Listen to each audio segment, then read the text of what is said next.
আল্লাহ তাআলা বলছেন, আমি মানুষকে আইন মানার জন্য বাধ্য করি নাই, কারণ হলো ওয়ালাকাদ কাররামনা বানি আদম, আদম সন্তানকে আমি মর্যাদা দিয়েছি, সম্মানিত করেছি। সমস্ত সৃষ্টির ভিতরে সেরা সৃষ্টি কে তা আমরা জানি না।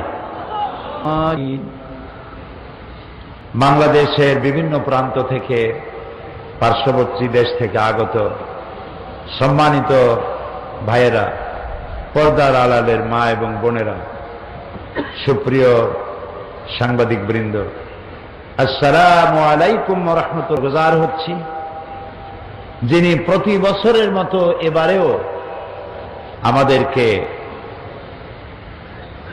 এই পবিত্র শানদার মাহফিলতে আল্লাহ তাআলা এর মধ্যেও কোনো কল্যাণ রেখেছেন যে আমরা বুঝি না, তিনি খুব ভালো জানেন।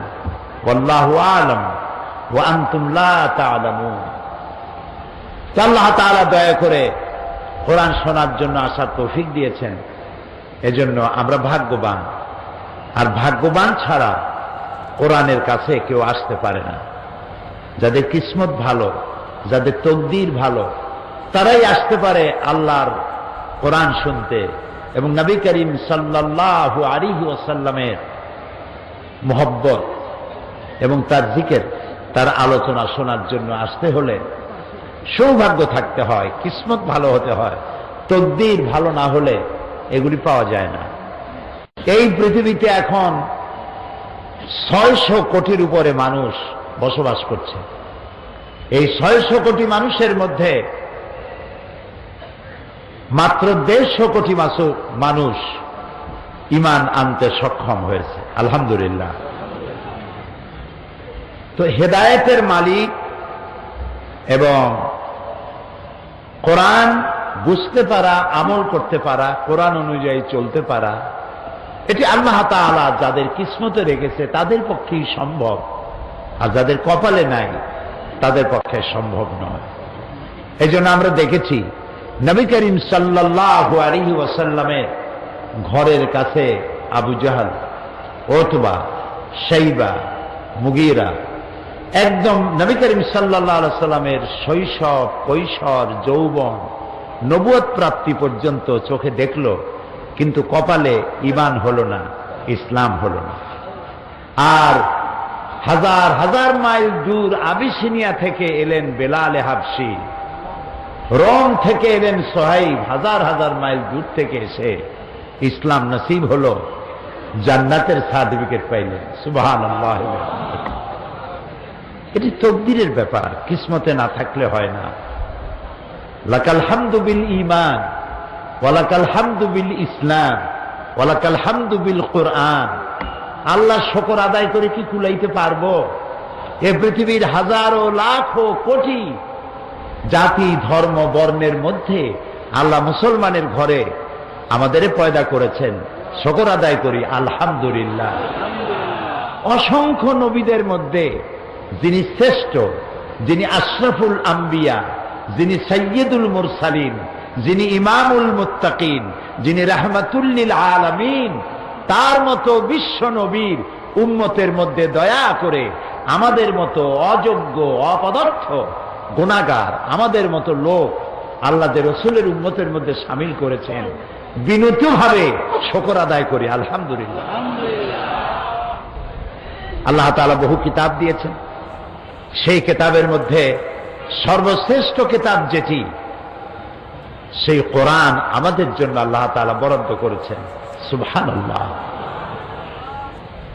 জাবুর আল্লাহ নাজিল করেছেন, তাওরাত তিনি নাজিল করেছেন, ইনজিল তিনি নাজিল করেছেন, কিন্তু কোন একখানি কিতাবের আল্লাহ তাআলা দায়িত্ব নেন নাই যে আমি এটিকে হেফাজত করব। কিন্তু আপনার আমার কাছে যে কিতাব আল্লাহ দিলেন, এই কিতাব সম্পর্কে আল্লাহ তাআলা বলেছেন এটা হেফাজতের দায়িত্ব আমি নিয়ে নিলাম। সুবহানাল্লাহ।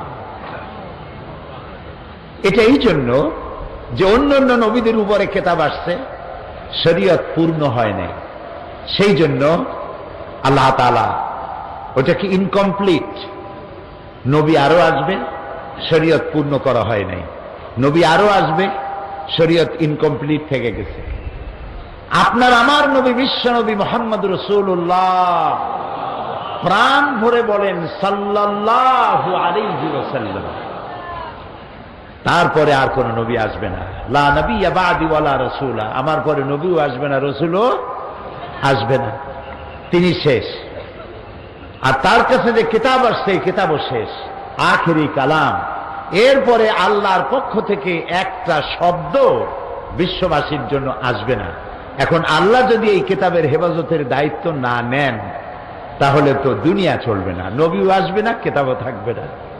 তো এই জন্য আল্লাহ তাআলা ইসলামের মধ্য দিয়ে বিশ্ববাসীকে যত নিয়ামত দিয়েছেন, তার মধ্যে দুইটি নিয়ামত শ্রেষ্ঠ। কয়টি নিয়ামত? দুইটি নিয়ামত শ্রেষ্ঠ। একটা হলো নবুয়ত, আরেকটি হচ্ছে কিতাব। এই দুটোর কম্বিনেশন যদি না থাকতো, সর্বনাশ হয়ে যেত। যদি শুধু কিতাব আসতো আর নবী আল্লাহ না দিতেন, তাহলে মাঝিহারা নৌকার মতো আরোহীরা সমুদ্রে ডুবে মরত। বুঝতে পারেন কথা? আর নবী আসছে, কিতাব নাই, তাহলে উম্মতেরা নবীরই আল্লাহ বানাই ফেলাইত। বানাইছে না ঈসা আলাইহিস সালাম রে? কথা বলেন না কেন? সুতরাং দুটির কম্বিনেশন থাকতে হবে। সেই জন্য আল্লাহর কত দয়া, কিতাবও দিয়েছেন, নবীও দিয়েছেন। কেন দিলেন সেই কথাটাই বলবো ইনশাআল্লাহ। বলি ইনশাআল্লাহ। তবে আগে বলে নেই, আমি তো জানি যে আমি কি ইলেম, আমল, আখলাক সবটা থেকে শূন্য, আল্লাহর এক নগণ্য ছোট্ট গোলাম। তিনি যদি দয়া করে কিছু বলতে দেন, তাহলেই বলতে পারবো। মনিবের কাছে দরখাস্ত পেশ করি, মনিব, আমার অযোগ্যতার কারণে মানুষ যেন মাহরুম না হয়, মানুষ যেন কোরআন বুঝতে পারে, সেরকমের কথা কিছু বলার তৌফিক আর শাযীম থেকে তুমি দয়া করে গোলামকে দিও। সুবহানাকা লা ইলমা লানা ইল্লা মা আল্লামতানা। আল্লাহর কাছে বিনীতভাবে সাহায্য চাই, যেন তিনি আমাদেরকে কথাগুলি বোঝার তৌফিক দেন, যে আমার ইসলাম কি, মুসলমান কি, এই জিনিসটা নতুন করে আমাদেরকে উপলব্ধি করতে হবে। মানুষকে বুঝতে হবে আমার দিন কি, আমরা কারা, এর ব্যাখ্যাটা আসা প্রয়োজন। সেজন্য আমি বেছে নিয়েছি সূরা আলে ইমরানের 19 এবং 20 নম্বর আয়াত আমি আপনাদের সামনে তেলাওয়াত করব আর আলোচনা করতে চেষ্টা করব, যাতে করে আল্লাহ তাআলা এই আলোচনা একটা বরকতপূর্ণ আলোচনা করেন। এবং যেহেতু আমি এই বিষয়টা বেছেছি এই কারণে, চট্টগ্রাম তাফসীরের মাহফিল বাংলাদেশের সেরা তাফসীরের মাহফিল, এবং জামিয়া আল আজহারের ওস্তাদ কুয়েত, কাতার, বিভিন্ন জায়গার বড় বড় ওস্তাদের এখানে এসেছেন এবং তারা এই মঞ্চে বক্তব্য রেখেছেন এই কথা বলে যে কোরআন শরীফের এত বড় তাফসীরের মাহফিল পৃথিবীতে কোথাও হয় না। এই মাহফিলের ক্যাসেট যায় না। পৃথিবীতে এমন কোন দেশ নাই যেখানে বাংলাদেশি মুসলমান আছে আর চট্টগ্রাম তাফসীরের মাহফিলের ক্যাসেট যায় নাই। পৃথিবীতে এমন কোন ভূখণ্ড আছে বলে আমার জানা নাই। আলহামদুলিল্লাহ, রব্বানা কারীম, রব্বানা লাকাল হামদ। সুতরাং বিষয়টি খুবই গুরুত্বপূর্ণ। এই গুরুত্বপূর্ণ বিষয়টি আমাদেরকে অনুধাবন করতে হবে।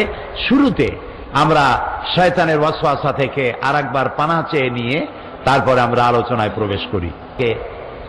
মহান আল্লাহর কাছে পানাহ চাই, পরম করুণাময় আল্লাহ রাব্বুল আলামিনের নামে শুরু করছি।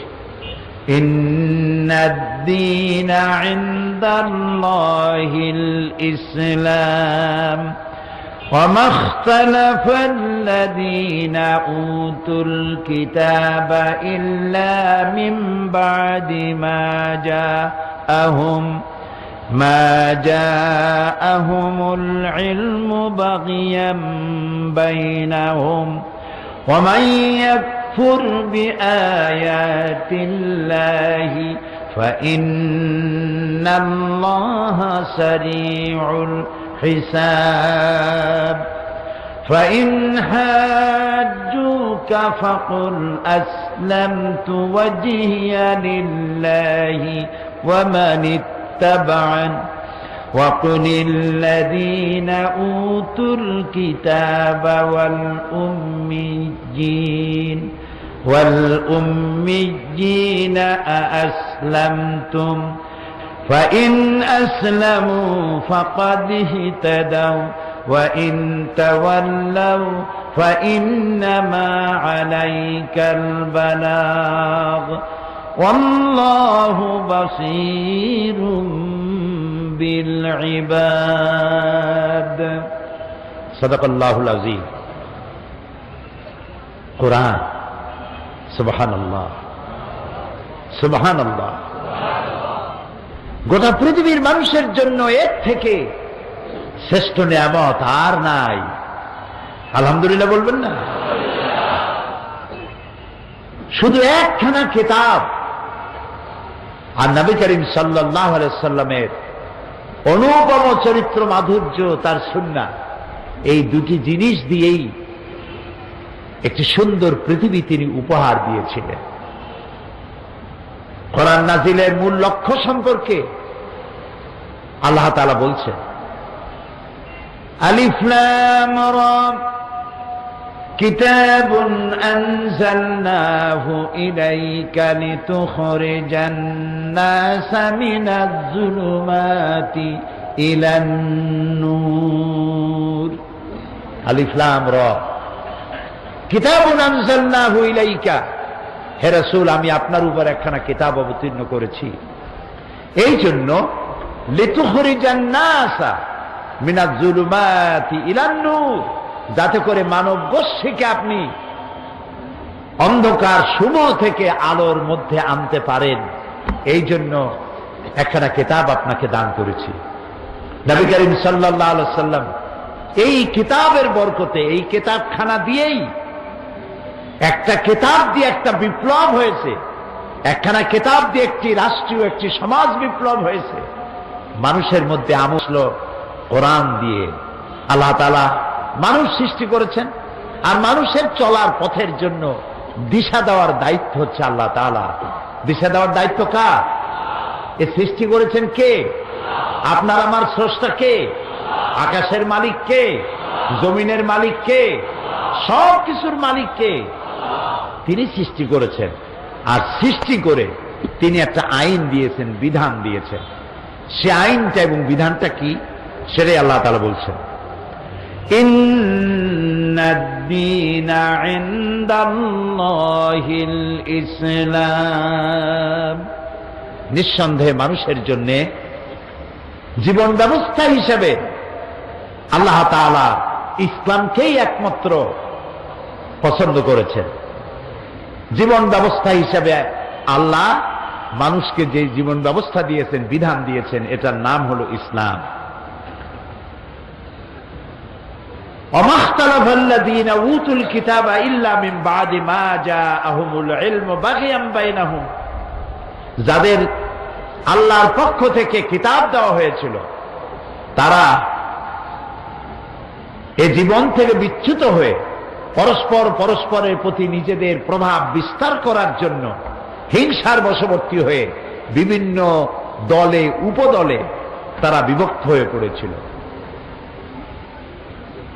ওমাই ইয়াকফুর বিআয়াতিল্লাহি ফাইন্নাল্লাহা সারিউল হিসাব, আর আল্লাহ তাআলা বলছেন যারা আমার দেওয়া আয়াত নাযিল করার পর, আমার কিতাব পাওয়ার পর, কিতাবের জ্ঞান পাওয়ার পর যারা এর সাথে অবাধ্য হয়েছে তাদের দ্রুত হিসাব নেওয়ার জন্য আল্লাহ যথেষ্ট। আল্লাহ তাআলা বলছেন যদি এসব মানুষ তোমার সাথে ব্যাপারে কোনো বিতর্কে লিপ্ত হয় তাহলে তুমি তাদের বলে দাও আমি এবং আমার অনুসারীরা আল্লাহর প্রতি আত্মসমর্পণ করেছি, আমরা আত্মসমর্পণ করেছি। আসলামতু ফাইন আসলামু ফাকাদিহতাদাও, যদি তোমরা আনুগত্য করে থাকো তাহলে তো তোমরা অবশ্যই হেদায়েত প্রাপ্ত হবে। আর ওয়া ইন তাওয়াল্লাউ ফাইন্নামা আলাইকাল বালাগ, আর যদি তারা অবাধ্য হয়, এর থেকে ফিরে যায়, তাহলে আমাকে শুধু প্রচারের দায়িত্বই দেওয়া হয়েছে। আল্লাহ তাআলা বলছেন, হে নবী বলেন, আপনাকে শুধু প্রচারের দায়িত্ব দেওয়া হয়েছে, আপনি প্রচার করুন। আল্লাহু বাসীরুম বিল ইবাদ, আর আল্লাহ তাআলা তিনি তার বান্দাদের অবস্থা সম্পর্কে তিনি পর্যবেক্ষণ করছেন, তিনি দেখবেন তার বান্দারা কে কি করছে।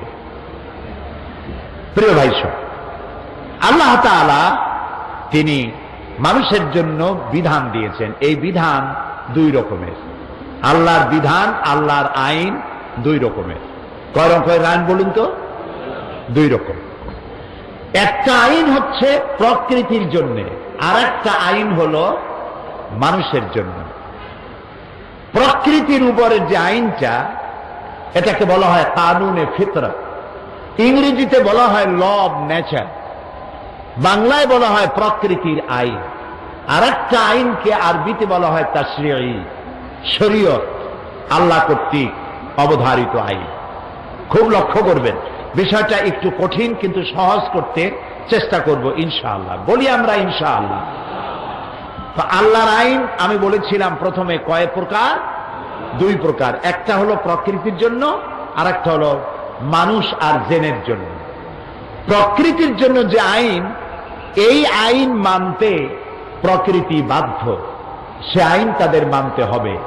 যেমন চন্দ্র, সূর্য, গ্রহ, নক্ষত্র, পাহাড় পর্বত, কীট পতঙ্গ, নদ নদী, গাছপালা, তরুলতা, সব আল্লাহর আইন আছে। আকাশে যা কিছু আছে জমিনে, এ সব কিছু আমার সামনে আনুগত্যের মস্তক অবনত করে দিয়েছে, ইচ্ছায় হোক অনিচ্ছায় হোক আল্লাহর আইন তারা মানতে বাধ্য। যেমন এখন বাংলাদেশে দিন না রাত, সূর্যের এটা মজাল নাই, সূর্যের এই ক্ষমতাই নাই।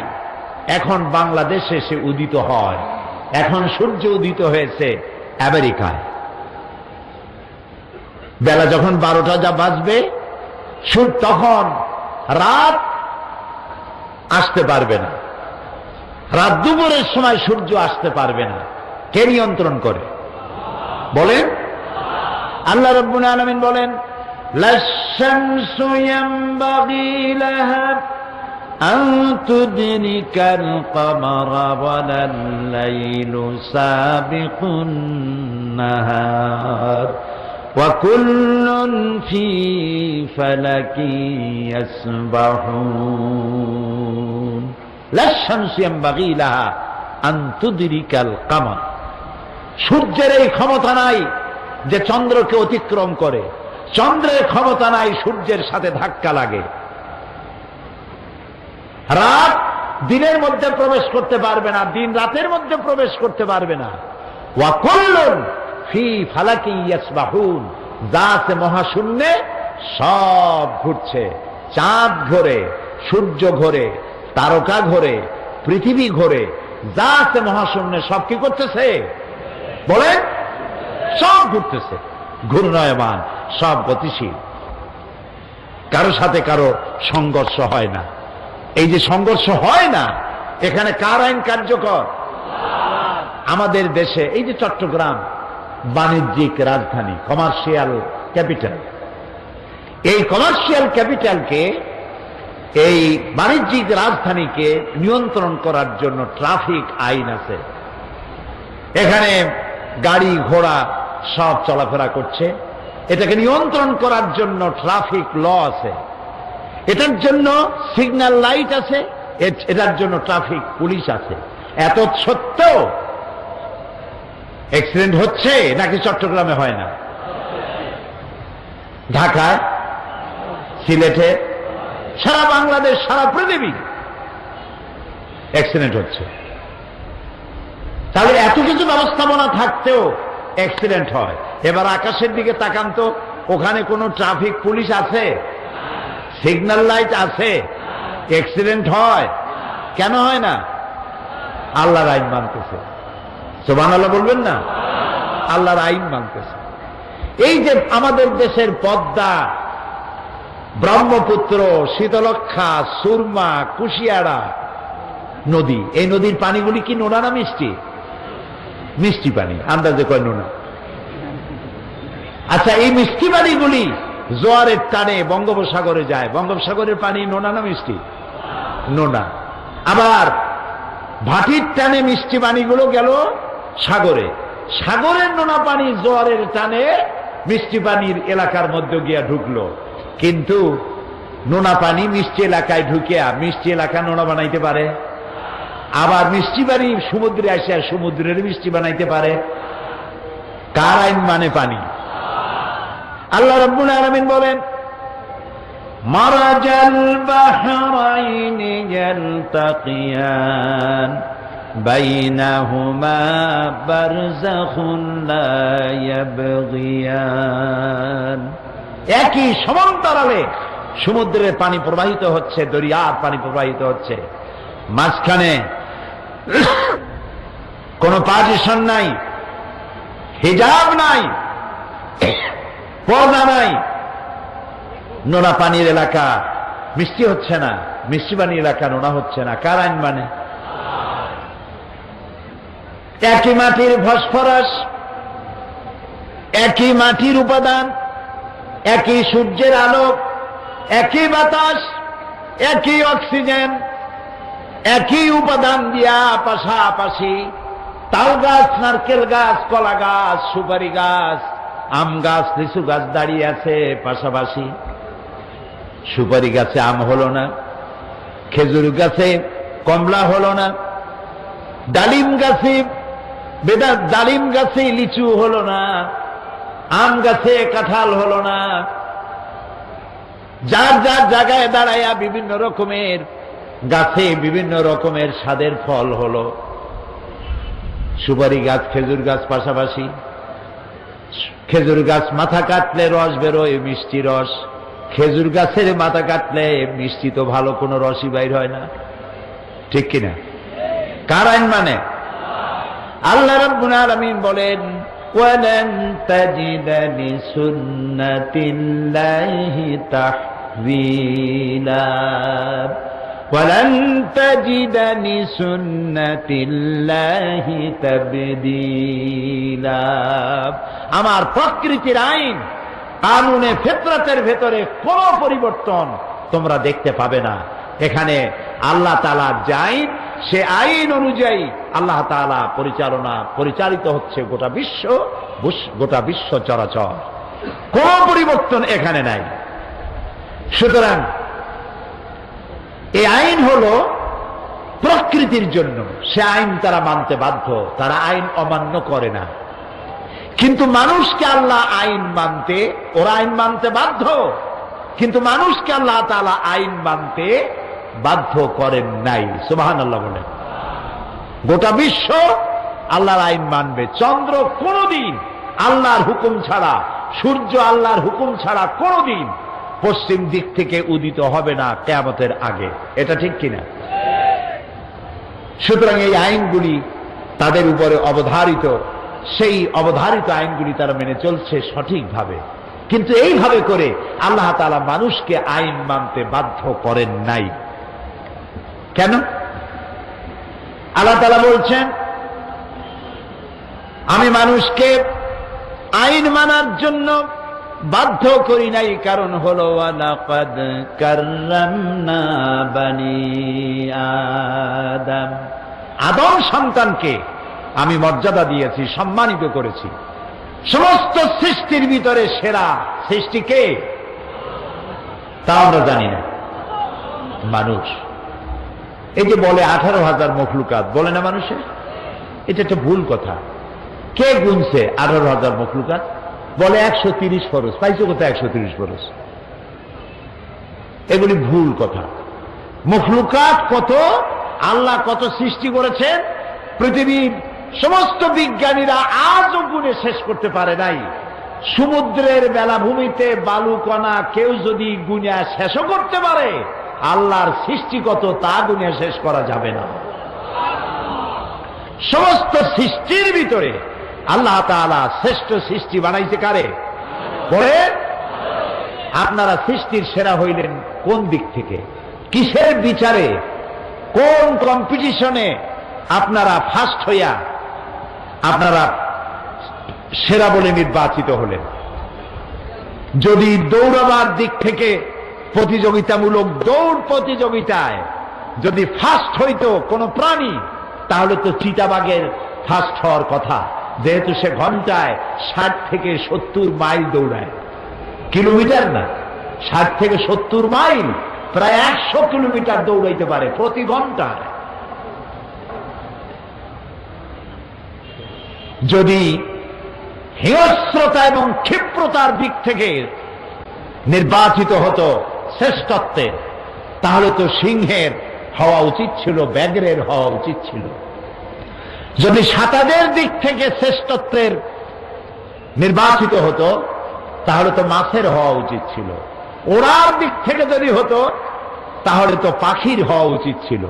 কোন বিচারে মানুষ সৃষ্টির সেরা হলো বলেন তো দেখি? মাশাআল্লাহ। যারা বুঝেছেন তারা বলেছেন, আবার যারা বোঝে না, আমি একথা মনে করি না যে এই মাহফিলে যারা আসছে তারা বোঝে না। বোঝে, কিন্তু একটু বুদ্ধি শুদ্ধি ভালো রাখে। তারা একটু, যারা বেশি বোঝেন বলে ফেলেছেন, আর যারা তার থেকে বেশি বোঝেন তারা মনে করেছেন কোন জবাব দিয়ে কোন জ্বালা, তার থেকে চুপ করে থাকাই বেটার। মানুষকে আল্লাহ তাআলা জ্ঞানের জন্য শ্রেষ্ঠ করেছেন। সুবহানাল্লাহ। আপনি কি লক্ষ্য করেছেন, গাভীর পেট থেকে বাচ্চাটা পড়লো, ছাগলের পেট থেকে বাচ্চাটা পড়লো, পড়িয়া দাঁড়ায়, দাঁড়াইয়া পড়ে যায়, দাঁড়ায় পড়ে যায়, এরপরে দৌড় মারে। সুবহানাল্লাহ। কিন্তু একটা মানুষের বাচ্চা, ওর দাঁড়াইতে দৌড়াইতে কয় বছর সময় লাগে। খুলিকাল ইনসানু দাঈফা, আল্লাহ তাআলা বলেছেন মানুষকে আমি বানাইছি একদম দুর্বল করে। সুবহানাল্লাহ। কি দুর্বল! কান্দা ছাড়া ভাষা নাই, পেশাব পায়খানায় পড়ে থাকে, মা সাফ না করলে তার কোন উপায় থাকে না। এই মানুষ সৃষ্টির সেরা কেমনে হইল? আল্লাহ তারা জ্ঞান দিল, এমন জ্ঞান দিল যে জ্ঞান দিয়ে সে গাড়ি আবিষ্কার করলো। গাড়ি আবিষ্কার করিয়া সে এখন চিতাবাঘরে পাশে ফালায় থুইয়া মারল দৌড়। 150-200 মাইল স্পিডে চলছে। জাপান ট্রেন আবিষ্কার করেছে 350 থেকে 400 কিলোমিটার বেগে দৌড়ায় পার আওয়ার। চিন্তা করছে এখন বাঘ কোথায় পড়ে রয়েছে। দেখেন, এগুলো দেখবেন, দেখলে জ্ঞান আরো বাড়বে। টেলিভিশনে খালি ওই কোথাকার আইডল নাকি একটা হয়েছে ইন্ডিয়ায়, কতগুলা ওপেন কনসার্ট। কি ওপেন কনসার্ট? মাথায় কতগুলো চুল, এদিকে ভালা একবার, ওদিকে ভালা একবার, 3টা সিক দেয়, 2টা লাভ দেয়, আর মানুষ অস্থির হয়ে যায়। কি সর্বনাশ, কি দেখিলাম মায়ের, কপাল পোড়া যত। টেলিভিশনের ভিতরে ন্যাশনাল জিওগ্রাফি দেখেন, ডিসকভারি দেখেন, এনিম্যাল প্ল্যানেট দেখেন, সেজদা দিতে ইচ্ছা করবে আল্লাহরে। কি সব প্রাণী তিনি বানাইছেন। সুবহানাল্লাহ। এবং প্রত্যেককে সৃষ্টি করে তার আবার আহার যোগাবার জন্য তার ব্যবস্থা করে দিয়েছেন। খাবে কেমনে সে কায়দাটাও করে দিয়েছেন। এক রকমের জীব দেখলাম এতটুকুন লম্বা, সে তার শিকার ধরবে, ফড়িং জাতীয়। ফড়িং এর কাছে দেখলে ফড়িংকে আর বসে থাকবে, সে তো উড়িয়ে যাবে, সেই জন্য সে দূরে থাকে। দূরে থেকে ফড়িংটা ধরার জন্য নিজের জিব্বাটা ঠিক মারে। জিব্বায় এমন আটা, ফড়িংটারে দূরের থেকে ধরে এনে গিলে খাই ফেলা যায়। পানির ভিতরে এক প্রকারের মাছ দেখলাম, সেই মাছগুলি তাকে যখন খাইতে আসে অন্য মাছেরা, কিলিং ফর লিভিং, ও বাঁচার জন্য হত্যা করে, বাঁচার জন্য খায়। যখন সে অন্য কিছু একটা তারে খাইতে আসছে, তখন তার পিছনের দরজা দিয়া এক প্রকারের কিছু একটা ছেড়ে দেয়, দিলে পরে আশেপাশের পানিগুলো ইলেকট্রিফাইড হয়ে যায়। পরে যে আক্রমণ করতে আসে সে ওই বিদ্যুতাহত হয়ে সে ফিরে চলে যায়, ওরে ধরতে পারে না। অথবা পানিগুলি কালো হয়ে যায়, ওরে দেখতে পারে না, সে আত্মগোপন করে চলে যায়। এই আত্মরক্ষার জ্ঞানও আল্লাহ তাআলা ওকে দান করেছেন। তা আমরা দৌড়ের দিক থেকে জ্ঞানের কারণে চিতাবাঘরে বাজে ফেলায় দিলাম। প্লেন আবিষ্কার করে পাখির সাথে উড়লো, চট্টগ্রাম থেকে ডানা মেলল বিমান। কোথার পাখি কোথায়? ও উড়ে বাঁশখালী যাওয়ার আগে আমি জেদ্দা গিয়ে নামলাম, ঠিক কিনা? ঠিক কিনা? পানির ভিতরে মাছেরা সাঁতরায়, স্পিড বোট তৈরি করে মাছের ভালায় ফিয়া কোথা থেকে কোথায় গেলাম। তিনি মাছটাকে পানির মধ্যে, সমুদ্রের মধ্যে সাবমেরিন আবিষ্কার করে এই মানুষ সাবমেরিনে মাছে ভালায় ফিয়া প্রশান্ত মহাসাগরের মধ্য দিয়া আটলান্টিকের ভেতরে সমুদ্র উথাল পাতাল করে দিয়ে এক প্রান্ত থেকে আর এক প্রান্তে চলে যায়। যে সাপের দংশন খেলে মানুষ মারা যায়, সেই সাপের গর্তের মধ্য থেকে টেনে বের করে এই যে ফনা ধরে যে সাপ, চট্টগ্রামে কি কয়? ঠোক মারলেই মরে মানুষ, ওইটা কি কয়? হ্যাঁ, গৌরব। হ্যাঁ, নোংরা। আচ্ছা, আপনি বোঝেন, আমি বুঝলাম না, আপনারা বুঝলে হইল। জি, এই যে সাপ বইপত্রে লেখে কেউটে সাপ বা পদ্ম গোখরো, গোখরো সাপ বলে, আপনারা বুঝলেই হইল। এই মারাত্মক সাপ যাতে এমনি মারলেই জীবন চলে যায়, সেই সাপগুলি গর্তের ভেতর থেকে টেনে এনে তার 20 দাঁত ভাঙ্গিয়া বাজারে নিয়ে ডুগডুগি বাজায়, তারপরে ঘোড়া ধরে খেলা দেখাইয়া বদ্দার হাটের বড় বড় গরুর গোস্ত কিনিয়া ভুনা করিয়া মজার খাওয়া খায়, লোট্টে ফিস দিয়া খাসিয়া দিয়ে রান্না করে খায়। এটা কি দিয়ে করলো? কি দিয়া করছে? বুদ্ধি দিয়ে। বুদ্ধির কারণেই আল্লাহ তাআলা বলেছেন, আইন তোমার উপরে আমি বাধ্যতামূলক করলাম না। সুবহানাল্লাহ বলবেন না? আমি তোমারে বাধ্য করলাম না। আল্লাহ তাআলা বলছেন, ফামান শাআ ফালিউমিন ওমান শাআ ফালিয়াকফুর। সুবহানাল্লাহ কোন আগেই। ও বান্দা, তুমি ইচ্ছে করলে আমার উপরে ঈমান আনতেও পারো, আমার বাধ্য, আমার আনুগত্য করতেও পারো, আর ইচ্ছে করলে আমার অবাধ্য হতে পারো। আমি তোমার ইখতিয়ার দিলাম। দুনিয়ায় কোন সৃষ্টিকে আমি ইখতিয়ার দেই নাই, আমার হুকুম মানতেই হবে। তুমি কেবলমাত্র মানুষ, আমি তোমারে এইটা দিয়ে দিলাম। ইচ্ছে করলে মানতে পারো, ঈমান আনতে পারো, ইচ্ছে করলে কুফরিও করতে পারো, তবে আমি দুইটা পথ দেখায় দিলাম। কাত্তাবাইয়ানার রুশদু মিনাল গাই, হক এবং বাতিলকে আলাদা করে দেখালাম, ডান পথ দেখালাম আর বাম পথ দেখাই দিলাম। পথ কয়টা? দুইটা। এদিকে ডান, এই ডান দিকের নেতৃত্ব দিয়েছে নবীরা। নবীদের পথ ধরে যদি চলো, নবীরা তোমাদের নেতৃত্ব দিয়ে নিয়ে যাবে কোথায়?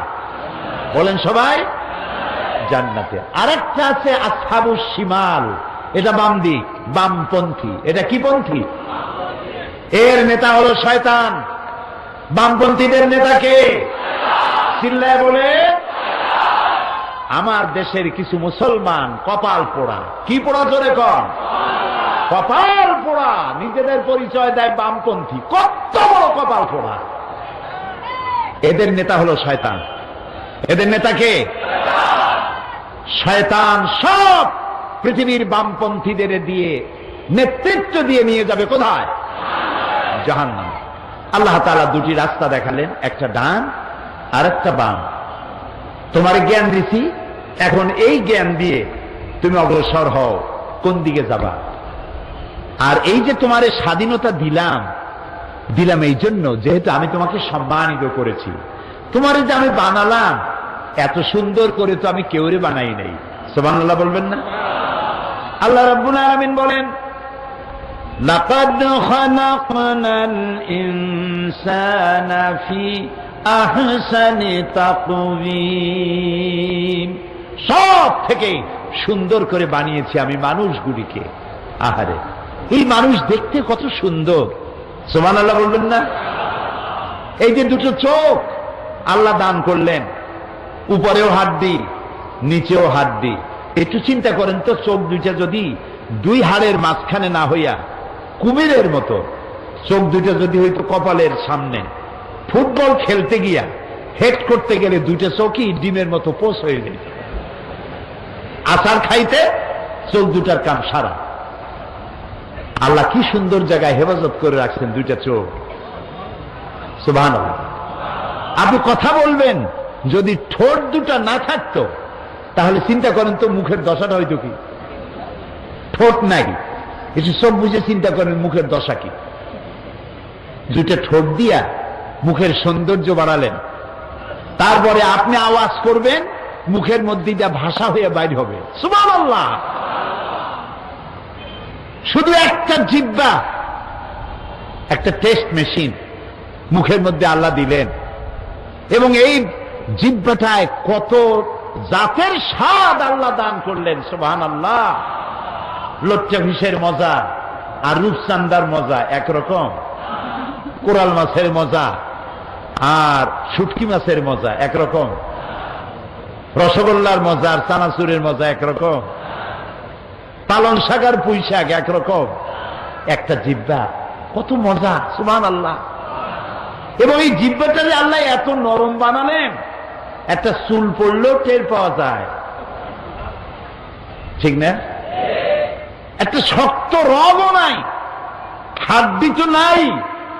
জীবনের প্রথম যখন আমি পার্লামেন্টে গেলাম 1996-তে, প্রথম নতুন মেহমান আমি পার্লামেন্টে, দুই দলে বাঁধলো ঝগড়া, বোঝেন তো? স্পিকার হিমশিম খেয়ে গেছেন, হুমায়ুন হোসেন চৌধুরী সাহেব ইন্তেকাল করেছেন, আল্লাহ তার প্রতি রহম করুক। আমি নতুন মানুষ তো, আমিও অবাক হয়ে গেলাম যে এইরকম লাগে নাকি পার্লামেন্টে, আইলাম কই। আমি একটা ছোট্ট চিঠি লিখলাম স্পিকার সাহেবকে, আপনি যদি অনুগ্রহ করে আমাকে ফ্লোর দেন, আমি চেষ্টা করতাম পরিস্থিতি কুল ডাউন করতে। উনি চিঠিটা পাইয়া খুব খুশি হইলেন, উনি আমার নাম ঘোষণা করলেন, আর আল্লাহর কি মেহেরবানি, দুদিকের লোকেরাই বসে পড়ল। আমি আলোচনা করতে গিয়ে বললাম, মাননীয় স্পিকার, আমরা জানি আল্লাহ তাআলা আমাদেরকে একটা জিহ্বা দিয়েছেন, খুব নরম, ভেরি সফট, এত সফট, চুল পড়লেও টের পাওয়া যায়, একটা শক্ত রগ নাই, হাড্ডি নাই। আল্লাহ তাআলা জিহ্বাকে এত নরম করেছেন এই জন্য, যাতে করে মানুষ নরম নরম কথা বলে। কিন্তু আমি পার্লামেন্টে ঢুকে দেখলাম, পার্লামেন্টে যারা আসছেন অধিকাংশ লোকেরাই এই নরম জিহ্বাটা দিয়ে কুড়ালের কাম করে। আহারে, আল্লাহ মানুষের জিহ্বা দিচ্ছেন, নরম কথা কও, সুন্দর সুন্দর কথা কও। কিছু নেতা নেত্রী আছে, হায়রে আল্লাহ, জিহ্বা এত খারাপ। আমি বলি, যদি জিহ্বাই হয় এরকম, আর শত্রু লাগবে না, একখান জিহ্বাই যথেষ্ট। ভালো কথা কইতেই জানে না, আল্লাহ রহম করুক, বলি আমি। আল্লাহ রাব্বুল আলামিন ঠোঁট দিলেন, জিহ্বা দিলেন, এই জিহ্বাটা নরম, আর তার চতুর্দিকে আবার শত্রু। চেনেন সেই শত্রুগুলা? কন্ত কি? দাঁত। কয়খান? 32টা শত্রুর মধ্যে একটা নরম জিহ্বা। এই জিহ্বাটা এই 32টা শত্রুর প্রতি এত দয়া তার, কোন দাঁতের মধ্যে একটা কিছু যদি ঢোকে, জিহ্বা সারাক্ষণ চেষ্টা করে গুতায় বাইর করার জন্য। মুসলমানকে এরকম হইতে হবে। দুশ্মন সারা পৃথিবীব্যাপী আপনি নরম কথা দিয়া, বুদ্ধি দিয়া, কৌশল দিয়ে মানুষগুলি ইসলামের গোলাম বানায় ফেলবে।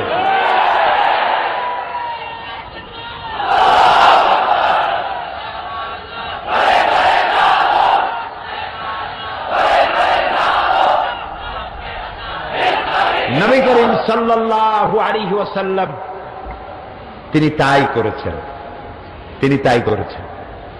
আচ্ছা, ও কথা পরে আসতেছি। আল্লাহ তাআলা বলছেন যে আমি মানুষকে খুব সুন্দর করে বানাইছি। কত সুন্দর সেসব বয়ান এই তাফসীর মাহফিলে বহুত দিয়েছি, অনেক করেছি। শুধু স্মরণের জন্য বলি, এত সুন্দর করে আল্লাহ কিচ্ছু বানান নাই। সুবহানাল্লাহ বলেন। লাকাদ খালাকনাল ইনসানা ফি আহসানি তাকওয়িম। কান দুটারে আল্লাহ অনেক লম্বা করে দিতে পারতেন, গাধার মতো। কান দুটাও যা যা দরকার সব দিয়েছেন, তবে সৌন্দর্য সহকারে দিয়েছেন। সুবহানাল্লাহ বলবেন না? আল্লাহু আকবার, আল্লাহু আকবার, রব্বানা কারীম। হাতটা দিয়েছেন, আবার আঙ্গুলগুলোর মধ্যে কবজা দিয়েছেন। এই আঙ্গুলের মাথা থেকে বাহু পর্যন্ত 6টা জোড়া আছে। কয়টা জোড়া? একটাও যদি জোড়া না থাকতো এটা হয়তো লাঠি, হাত হইতো না, এতে ভাত খাওয়া যেত না। এখানে যদি জোড়া না থাকতো কেনুতে ভাত কি মুখে দিতে পারতেন? পারতেন না। তাহলে খাবেন কেমনে? 2 হাতের মাথায় 2 জন বসবেন, একা খাইতে পারবেনই না, 2 জন লাগবে। আঙ্গুলগুলোতে কবজা নাই, কবজা বোঝেন তো, গিরা নাই। আঙ্গুল গিরা যদি একটাও না থাকে সেটা তো হাত হবে না, হবে কাঁটা চামচ। খাবারের জন্য 2 জনের 2 হাতের মাথায় এক একজন বসে একজন আর একজনের খাওয়াবে, তাও মুখে দিতে গিয়ে হয়তো গলায় গিয়ে গুঁতো লাগবে। আল্লাহ তাআলা বলছেন একটু লক্ষ্য করো তো, কি সুন্দর করে বানাইছি তোমারে। তোমার পাও দুটো দেখো, তোমার চোখ দেখো, ঘাট দেখো, মাথা দেখো, ব্রেন দেখো, শরীরের দিকে তাকাও, কি সুন্দর করে বানালাম। এই যে সুন্দর মানুষ, সুম্মা রাদাদনাহু আসফালা সাফিলিন, এই মানুষ নিচে নামতে নামতে এত নিচে নামে, শয়তান অবাক হয়ে যায় আর ভাবে এর নামলো কি করে, এ তো আমার থেকেও বড় শয়তান।